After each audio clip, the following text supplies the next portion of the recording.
Welcome to the Fleet Geeks podcast. We're here to help develop fleet and transport professionals. Do you want to progress and develop your skills and knowledge? We promise to bring lively conversation and debate around interesting issues and keep you bang up to date with changes in our awesome industry. The Fleet Geeks are a community of professionals, and if you enjoy the podcast, why not join the discussion for free in the Fleet Geek community over on Facebook.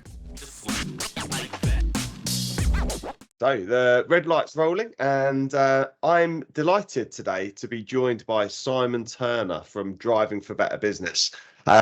Simon, it's an absolute pleasure to have you on the podcast today, and I'm really looking forward to speaking to you about some of the different projects that you've got going on with Driving for Better Business at the moment. So one of the things that I was going to ask you to do, if that's okay, is just introduce yourself, because I think you'll do a better job of it than I will, what your title is, and also, if you wouldn't mind just explaining, because Driving for Better Business is part of the national highways that people will recognise, and some people might not know really what Driving for Better Business is. So you're able to just sort of, first of all, introduce yourself, but also introduce Driving for Better Business as well, if that's okay.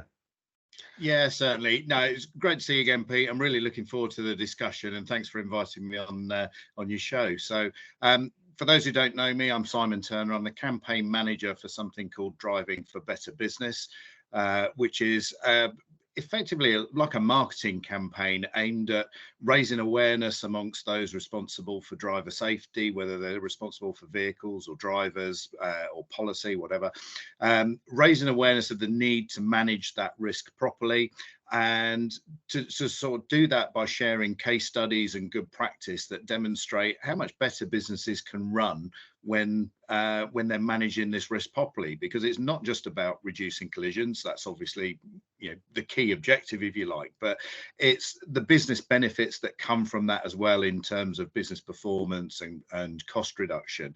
Now, the campaign's actually been going for 16 years now. I think it was started in 2007. I've been running the campaign since 2016 now, but we're fully funded by National Highways, which is the highways agency responsible for building and maintaining the country's strategic road network of motorways and major A roads. I was at a presentation yesterday where they keep saying, it's about 4,500 miles of network, and it's a major road network that we all use. And so National Highways funds Driving for Better Business to create resources and share this good practice, because even though lots of us might think we're only using sort of local road networks, many people don't understand there's a differentiation there, that your local county councils will run the local road networks, National Highways runs the main motorway network, but to most of us it's one road network that we all use all the time. And so it's a program they're happy to fund because it makes all the roads safer for all of us.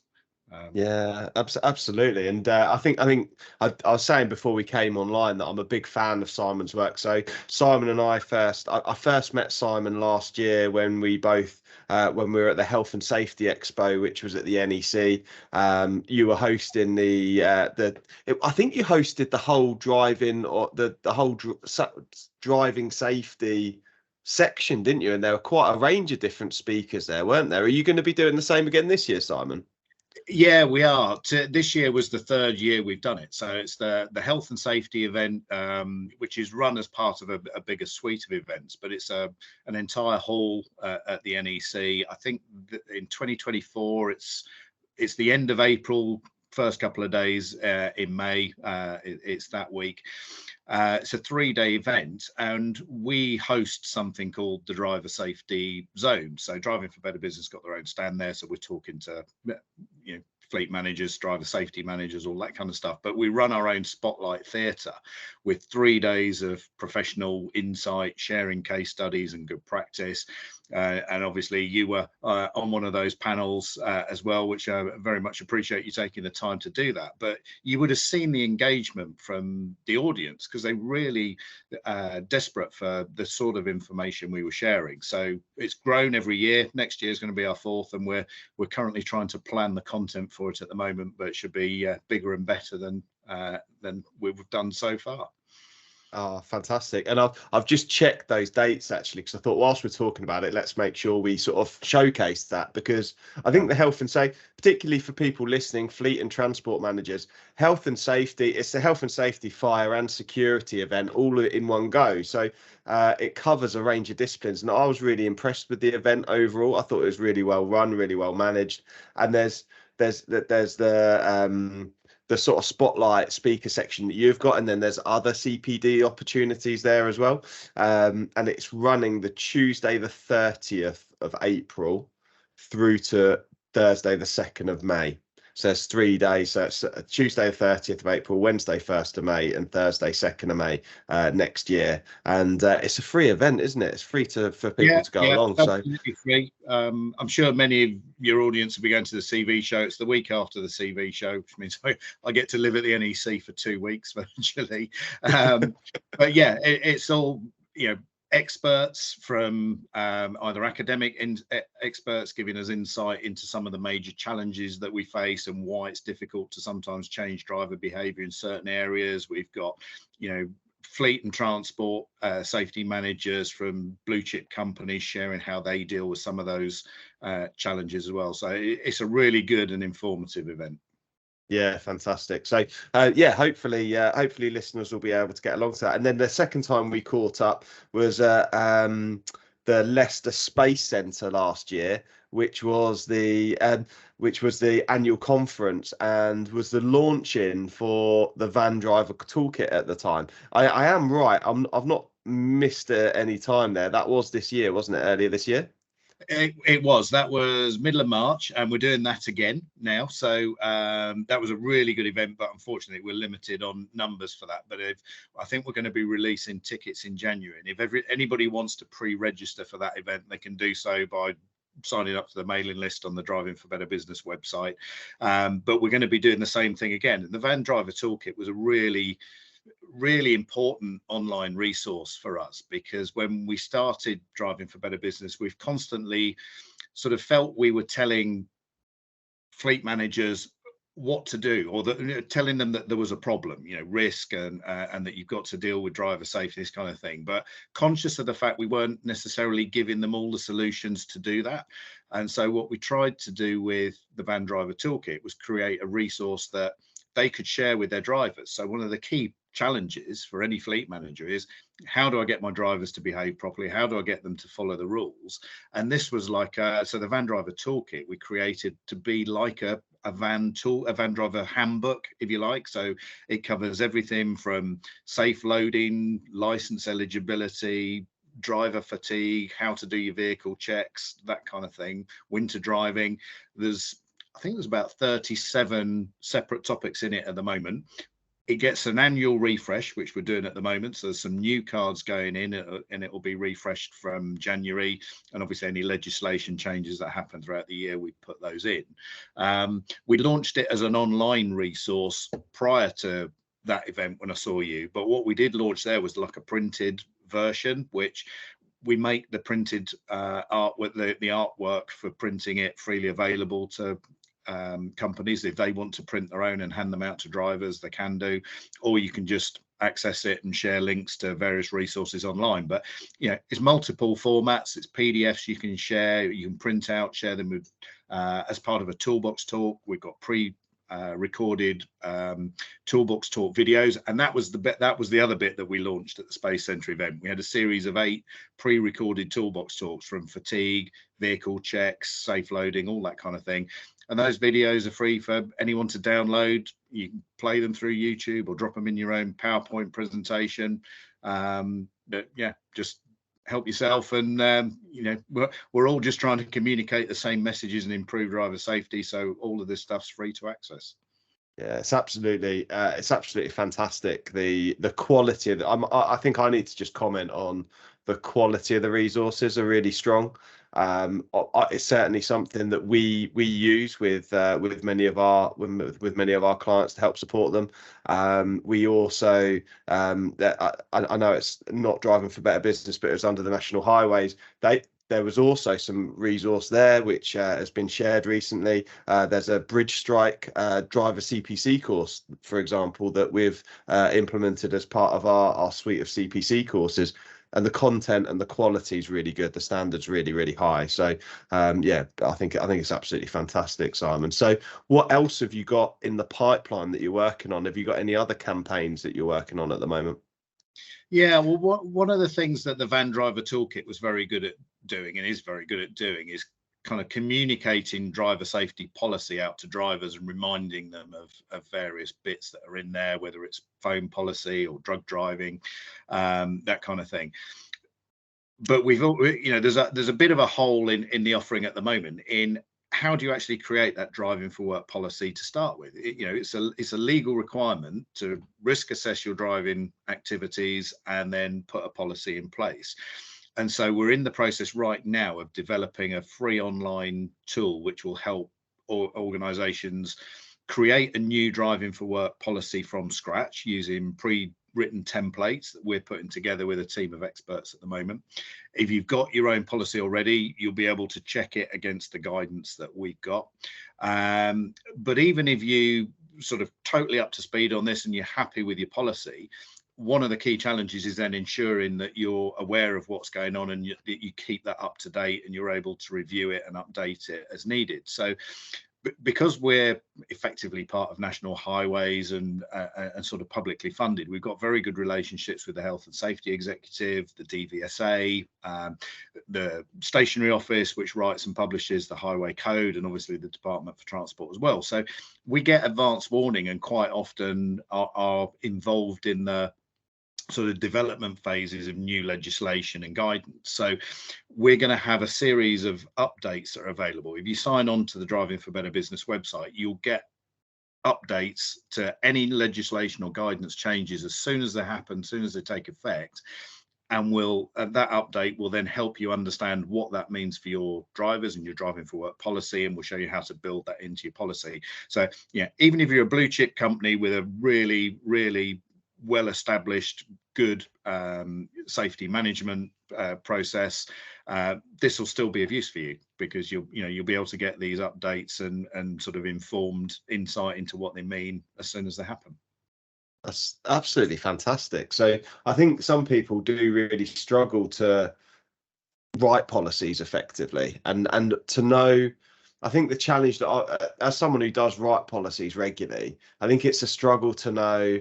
The key to a good policy is to know what to include, what not to include, and also the points of reference to sort of include when there's adjustments and changes, and keeping on top of those, which makes you feel, essentially from a compliance point of view, you start to feel a bit anxious that you're making sure you're getting the detail. So how's that going to work? Is there, it sounds to me almost like is there like a questionnaire you sort of fill out some of the information about the business that you're in and size of fleet, and then it helps you create that policy?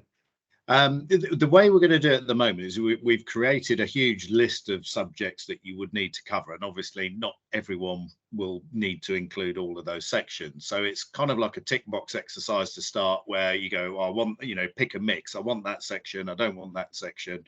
But then it's all fully editable. So if you're a small company with, say, a basic van fleet, it would be absolutely fine, probably in its current form. But if you've got any risks that are slightly out of the ordinary or other stuff, you'll be able to add your own sections. You can edit the text. I mean, we would always advise that you take sort of separate legal advice anyway, just to make sure it's covered, everything that all the risks that you would have in your own transport operations. But it's a really good start, and you'll be able to get pretty much most of the way. But you've got to have some involvement in yourself. You've got to understand the risks in the business. You've got to make sure that wording is good and covers all the risks. You can't just sort of download it and print it, go, yeah, I've ticked the box, I've got a policy. You've got to understand the risks in order to make sure and satisfy yourself that policy is acceptable. But it'll save you a huge amount of work. Yeah, I'm sure we're probably preaching to the converted, because we'll be speaking to transport and fleet managers. But I wonder if there's the odd there's the odd fleet operating director who hasn't employed a fleet manager yet, and has sort of gone, oh, you mean that downloaded driving for work policy I've just stolen off the internet might not be sufficient? Or yeah, so, well, I think there's two failings I commonly see with driving for work policies. One is that it's not good enough. It could be just like a page of bullet point, with half a dozen bullet points on it. That's not going to be any kind of defense if there was a serious incident and you got investigated. Traffic commissioner's not going to be impressed with half a dozen bullet points in the event of a serious incident. And the other one is, you can have the most comprehensive policy in the world, but if it sits on a shelf in an office somewhere and doesn't get shared properly with the drivers, then that's equally no good. You've got to prove it was shared effectively with the drivers. One of the things we are conscious of is that you've got so many subjects that could go in it.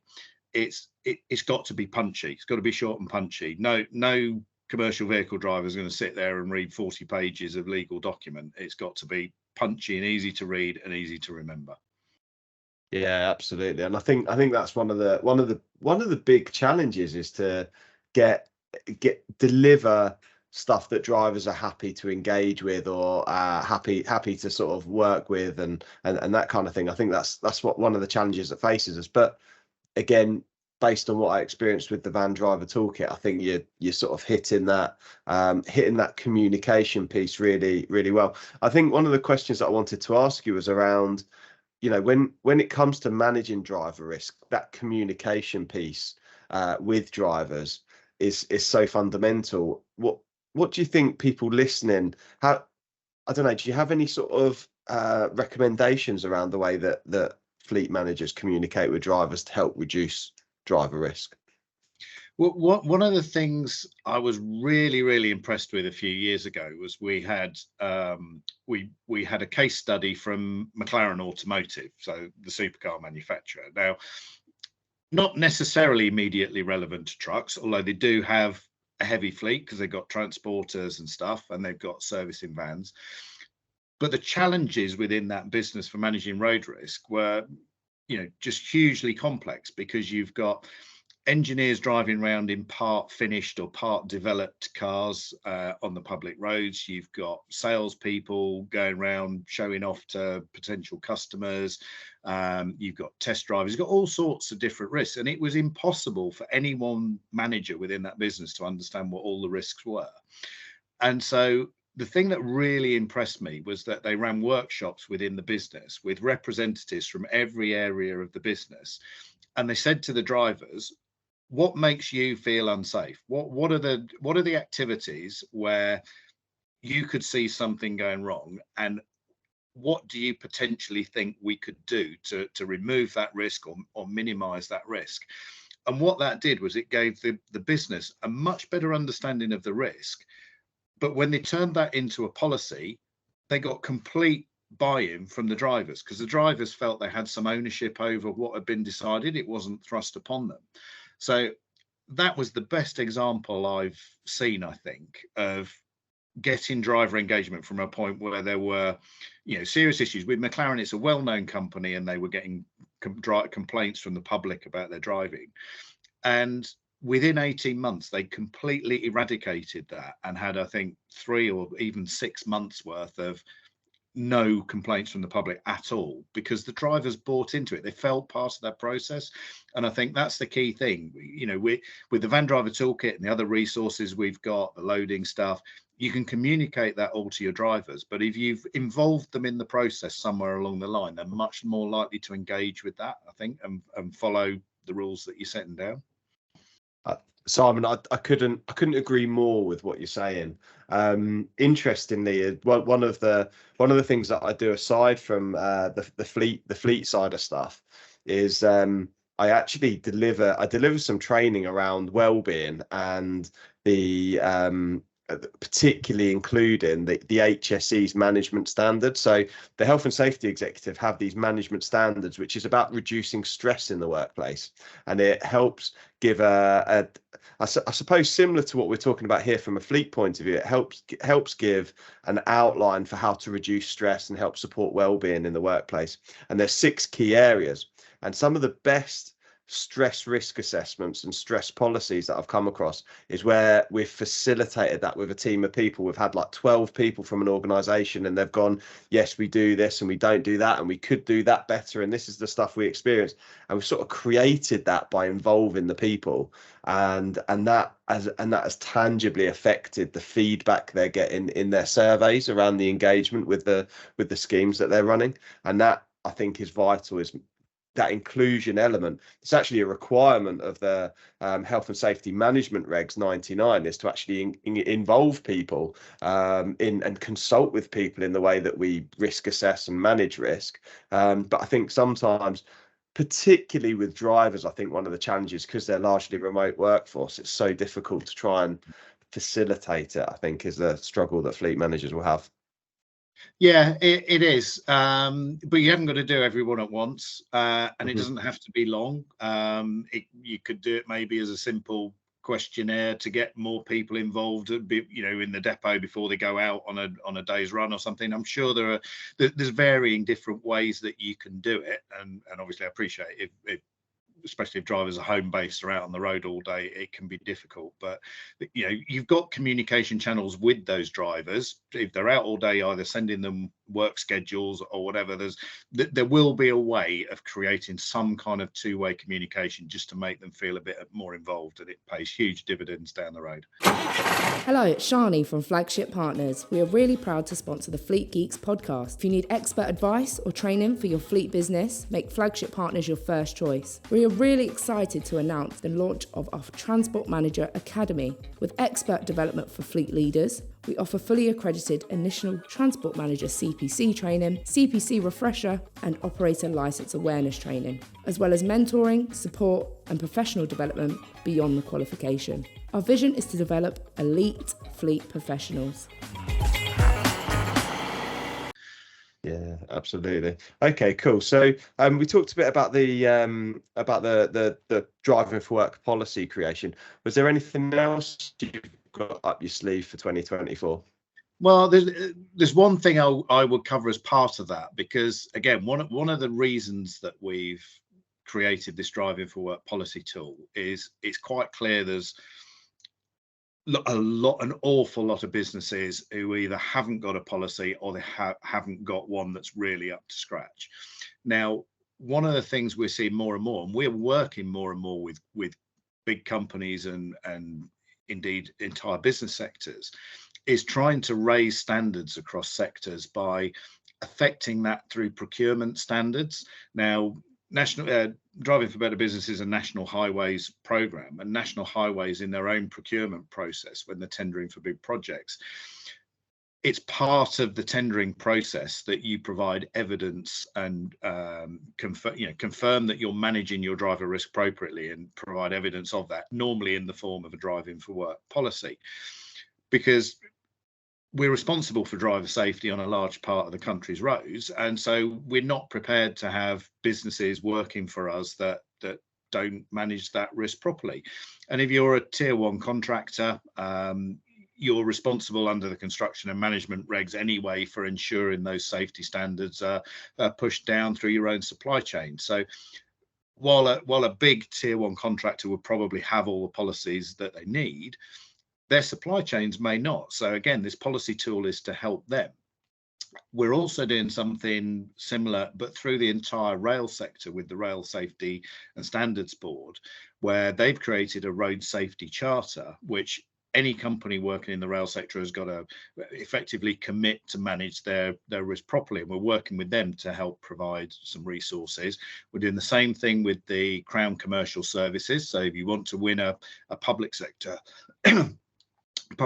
contract, increasingly you're going to have to provide evidence that you're managing the driver risk properly. So the key thing I would say to the audience that you need to be aware of is, if you can't prove that you're managing your road risk to an industry accepted level of professionalism, increasingly it's going to be difficult to win new work and new contracts, because clients and industry safety bodies are demanding evidence that the companies that work in that sector are doing the right thing. So the policy tool, again, is going to be really helpful for those companies and sectors where, that it's not a high level of participation in that sort of driving for policy thing. They don't maybe understand it. It's not something they've done before, and hopefully we'll be able to give them an easy journey to get in, to at least be legally compliant. And then obviously we've got other stuff that leads on to good practice, but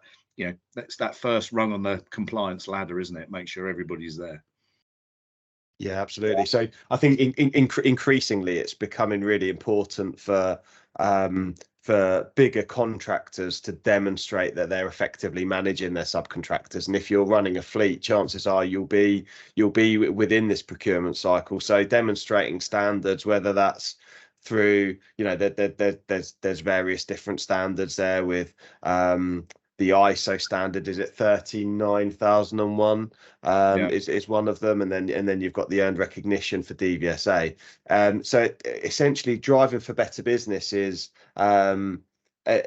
being a member, being signed up and following their systems is going to be something which procurement people are going to be looking at. Is that right, Simon?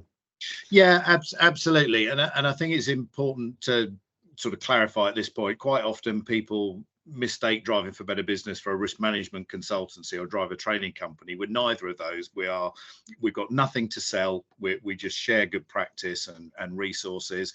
And so you mentioned sort of accredited standards like ISO 39001. You've got FORS and Van Excellence and all those kinds of things. We work very closely with these people, and we recommend that people go and do those kind of standards because it's a really good way of proving you're doing what you need to do. So yeah, I think all of those standards are a good way to go about that. And 39001 is a very, very comprehensive standard as well. Yeah, it's something which in fact was showcased at the Highways Agency at the conference when I went earlier in the year, and it was the first time I'd come across it actually, and it sort of seemed to have cropped up as it sort of seems to gather pace. But I think the key point is that the Driving for Better Business has all of the resources you need to be able to demonstrate that you're effectively managing your fleet, right? Yeah, absolutely. Just going back to the ISO 39001, one of the big proponents of that, promoters of that, is a construction firm called FM Conway. There's a case study on the Driving for Better Business website with FM Conway where they talk about what they've done through that standard and the benefits it's given. And I was actually at the Prince Michael International Road Safety Awards yesterday, where they received a Prince Michael Award for the work they've done with ISO 39001. And, going back then to Driving for Better Business, we've got a huge range of resources that will help you meet all of those accreditations. Whether it's helping with policy, whether it's communicating with drivers, whether it's monitoring data and sort of setting benchmarks from which you can then set a baseline and improve. Hopefully we've created a library of resources that will help you with all of those things. Yeah, fantastic. So I guess sort of in to clarify the thought process in my head is, if people are listening, go and get on the Driving for Better Business website, sign up, have a look at all the resources, start to implement those. And who knows, if you're implementing all of those systems and all of the training and all of the stuff and resources that are on there and the policies, that will stand you in good stead for working towards one of these standards, potentially one of these external accreditations. Yeah, I think so. I think it's about halfway down our homepage. There's a getting started section and a box to drop your email address in. You're on the alerts list then, and our newsletter, and that will then you'll get stuff that points you to the various different resources that we've got available on the website.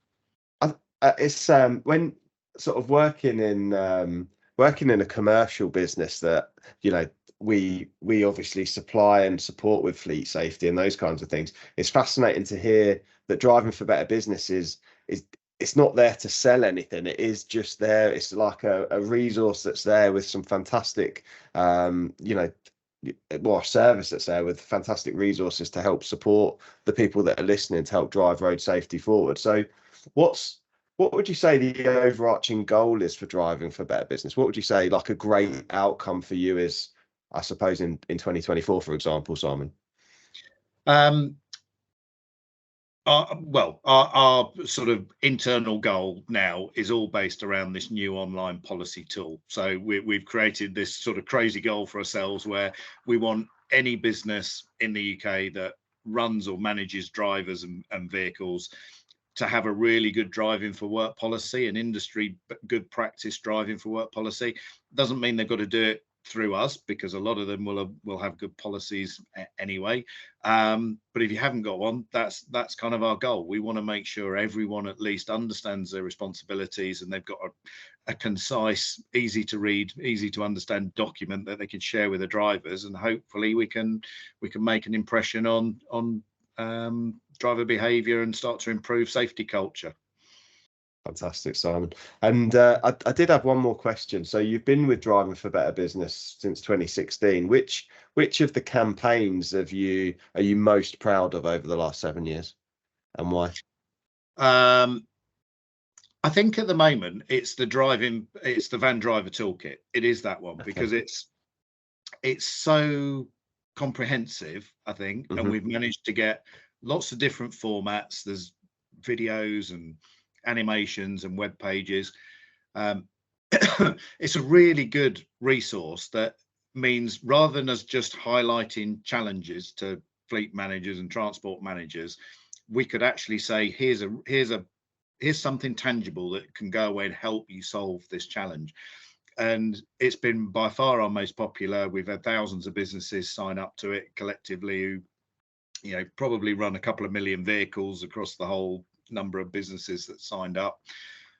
We seem to have got it right, and it's it's simply explained. It's nicely illustrated. It's an easy to use resource, and it's been really popular, and it's something we're really proud of that success. The whole team's really proud of that success, because I know you had Mark Cartwright from the commercial vehicle team at National Highways on a previous podcast. And Driving for Better Business sort of comes within that area of National Highways, and so Mark's team and the Driving for Better Business team work really closely on developing that. It's kind of a joint project, so yeah, really good from that side of things as well. Yeah, I think knowing what it takes to create that level of resource for people, that it was the quality and the standard. It must have been an enormous piece of work to execute, and to ensure that the advice and the standards are all correct, and those kinds of things. That it must have been across so many desks to have been signed off. Yeah. Like I almost, I don't know, it doesn't even bear thinking about when I think about the sort of sign-off process for it, and then for it to be freely available. So the level of knowledge and experience, and the capability of the people that have put the intelligence into it, and then for it to be freely available, it's almost almost too good to be true, I suppose, because it must have been a huge investment at the time. It was, and a huge investment financially as well, because it's not only getting it written. It's got to be written by experts, got to be checked by experts. We've had professional illustrators go through it all.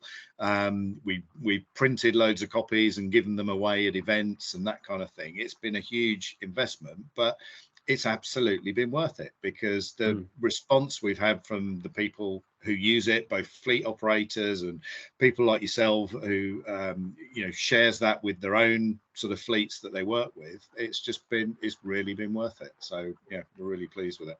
Oh, fantastic, Simon. And Simon, just to add on that, Pete, we're in the process, as I said earlier, of refreshing it. So I think there's 3 or 4 new cards going to be in that. So when it comes out again in the new year, there'll be some new things, because we're constantly revising the copy, as I say, if guidance or legislation changes, but we're also adding new things as some of that feedback highlights potential gaps in there. And they say we could really do with a card including on whatever it is, and we're adding to it all the time as well.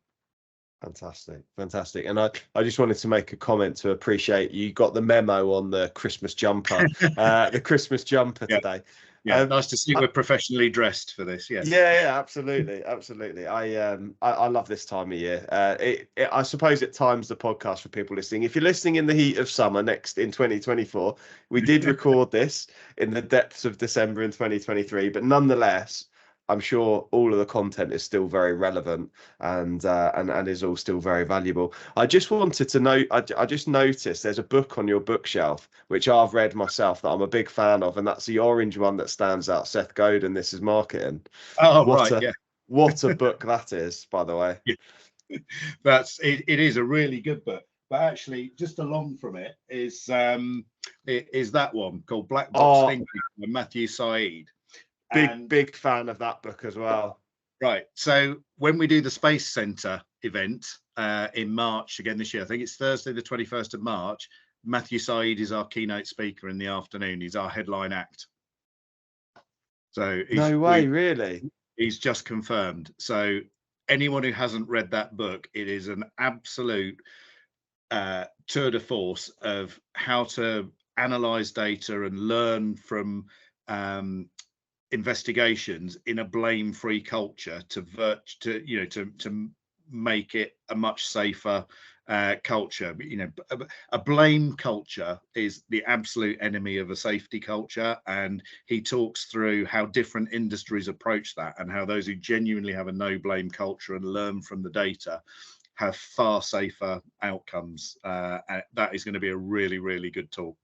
Oh, Simon, I'm a massive Matthew Said fanboy. I've read all of the books, and I think he's incredible. So yeah, Black Box Thinking, absolutely. He contrasts aviation with the NHS, for example, doesn't he? And this element of absolutely analysing every piece of data to ensure that we take the lessons forward, which is really valuable learning when it comes to managing incidents when they occur and when we have shortfalls and those kinds of things, just not to brush them under the carpet, to properly analyze it. What can we use to move it forward? He's also written the one about the 10,000 hours. There's one about the practice, and then he's also written Rebel Ideas, which is a really good book about cognitive diversity, which is absolutely fantastic. And he's also written, those of the people that are listening that have got young people who are old enough to read sort of teenage books, he's written some great books around growth mindset as well. Really, I was going to say, I'm signing up. I'm signing up anyway, but I'm definitely signing up now.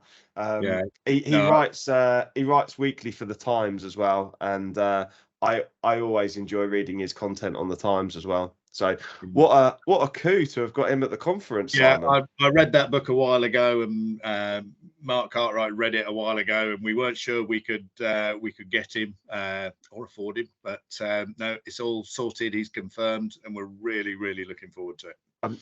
Simon, all I'd say as someone who's a prospective attendee of that conference, he would, whatever the cost, every penny. Like genuinely, like it. I think as a, from a speaker point of view, he's ideal as well, particularly with the stuff he talks about with Black Box Thinking. It's fantastic. I think it's a really good ethos. I think in fact, it's a really good point for us to sort of start to conclude the podcast on, that actually every fleet manager, if you haven't, anyone listening to this, if you've not read Black Box Thinking, it's a really fantastic book actually, around thinking about the lessons that are coming to us all the time for us to review and actually take that learning opportunity, and to reduce the blame culture, to actually go, let's have a growth mindset about this, and let's properly analyze what the information is that's out there, because that's a really good approach to risk. Yeah, so that event's going to be two kind of separate morning and afternoon sessions. The morning's more around sort of well-being and fatigue and issues like that. The afternoon really is about that black box thinking. We're going to launch another new toolkit we're creating, which is a road incident investigation toolkit to help fleets understand the root causes. Because this whole thing about, if you've got a blame culture, your data's probably not worth that much, because you don't know that you're getting the right story from the people who are involved. Where if you've got accurate data and you can learn from that accident investigation toolkit will show you exactly where the root causes are, and adopting the kind of mindset and the lessons that Matthew Sy is going to go through, that will help you then take those lessons forward and implement them, and make what we hope will be significant improvements. Fantastic, Simon. Simon, on that note, I think it's a good time to draw to a conclusion, and we've nearly run our time that I'd asked of you. So thank you very much for taking the time out to speak to me and obviously the other listeners of the podcast as well. We really appreciate it. So if listeners haven't already caught it, they need to visit the Driving for Better Business website, sign up to updates. Is there any other way they should get in touch with you, Simon? Yeah, I think drivingforbetterbusiness.com. You can sign up on the homepage. We're very active on LinkedIn, so follow us on me and the campaign. I think it's follow the DfBB program and myself on LinkedIn. You get a load more information there, and come and see us. We'll be at the CV show at the end of April and the health and safety event the week after. So I'm sure we'll catch up again there, Pete. Absolutely. But, come and talk to us. Appreciate it, Simon. Simon, thank you very much for joining me on the podcast. I hope you have a lovely Christmas, and I'll see you again early next year at the conferences. Thank you very much, and thanks to the listeners for listening. Thank you. Thank you. I hope you enjoyed today's episode. If you did, please share with your friends and colleagues too. Join us for free on Facebook with the Fleet Geeks community for transport and fleet managers. Fleet Geeks offers ongoing professional development, networking and mentoring too. So get in touch with me, Pete Rushmer, on any social media platform to find out more.